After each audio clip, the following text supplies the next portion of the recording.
excavation at the site of Rajbaridanga was conducted for altogether 9 seasons between 1961-62 and 1980-81, with a few gaps of course. Besides identification of the place with ancient Karna Suvarna, the major objective, the reconstruction of the cultural sequence, was also a prime aim of the excavator. Layout for altogether 525 trenches were taken, and as many as 103 were exposed in the northeastern corner. The 19 monastic cells run all round the square courtyard beyond the veranda and are located to the north, east and west of the courtyard, that is located 1.7 meter below the level of the residential cells that vary in dimension from 4.9 into 3 to 3.4 into 3.3 meter size. A separate toilet complex with brick paved drain has been attested at the northern part of the monastery. On the basis of the datable finds like the inscribed seals, the excavator proposes the following sequence of cultures at the site. One is period 1, characterized by the presence of plain and crude pottery and absence of inscribed seals. Please let me note that these are, I am quoting from excavators reports directly.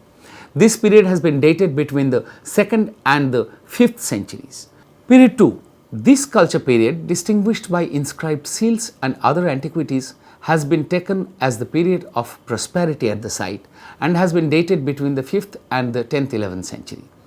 Period 3 is marked by the absence of seals and has been dated between the 9th and the 12th centuries. The results of excavations at Rajbaridanga in the first season was published as a monograph in 1968 containing 2 parts dealing with the excavated structures and the large number of seals respectively. And in all subsequent studies on the site, this has been cited as the only primary source. It is noteworthy, however, that the excavator continued to publish his observations on the character of the site in a number of publications that are hardly considered in archaeological studies on Karna Suvarna. Furthermore, the annual official reports published in the Indian Archaeology Review also provide clues, as we shall attempt to elucidate, that should not be overlooked. A comparative review of the IAR reports and the published excavation report will clearly enable one to understand the latter contained materials excavated at least up to the seasons of 1963-64 and not only those of the first seasons, as the excavator humbly claims. An enormous variety of structures with many phases of constructional activities characterizes the site, as the published report suggests.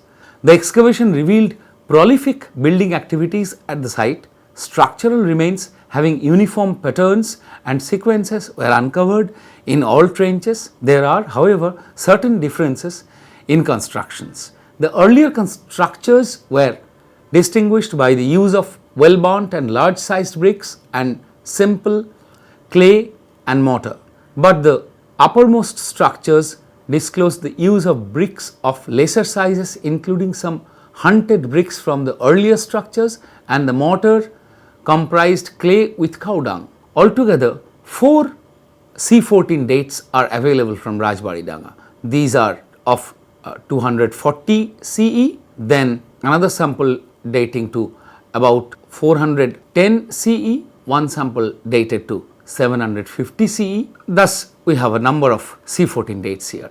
These dates, if calibrated, are likely to reflect a date range between the 4th and the 8th century. The rich repertoire of artifacts from Rajbaridanga is composed of numerous inscribed or designed seals and seal blanks.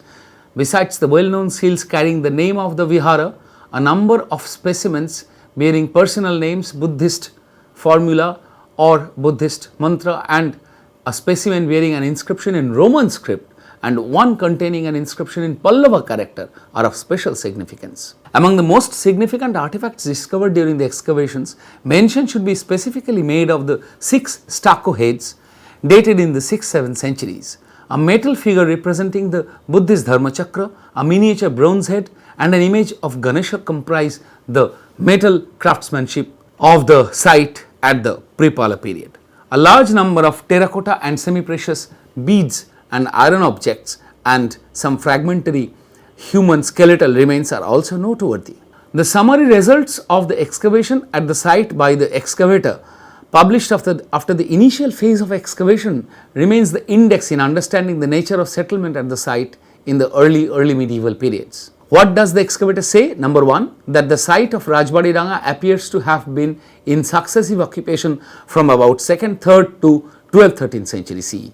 Number 2, that 3 distinct cultural periods could be demarcated, the seals producing level and the levels preceding and succeeding it. Number 3, that the first phase of occupation at the site was destroyed by an inundation which left behind silt deposition covering the entire excavated area. Number 4, that the excavation at Rajbari Danga revealed prolific building activities and that the structural remains may be ascribed to 5 distinct phases. Number 5, that though no complete plan of building complex could be obtained, the nature and character of structural remains speak of the Buddhist monastic establishments, more particularly those belonging to phase 3, comprising a platform, stupa basements, staircase, pavements, etc. Number 6, that the finds recovered during excavations comprising stucco heads, copper chakra, etc.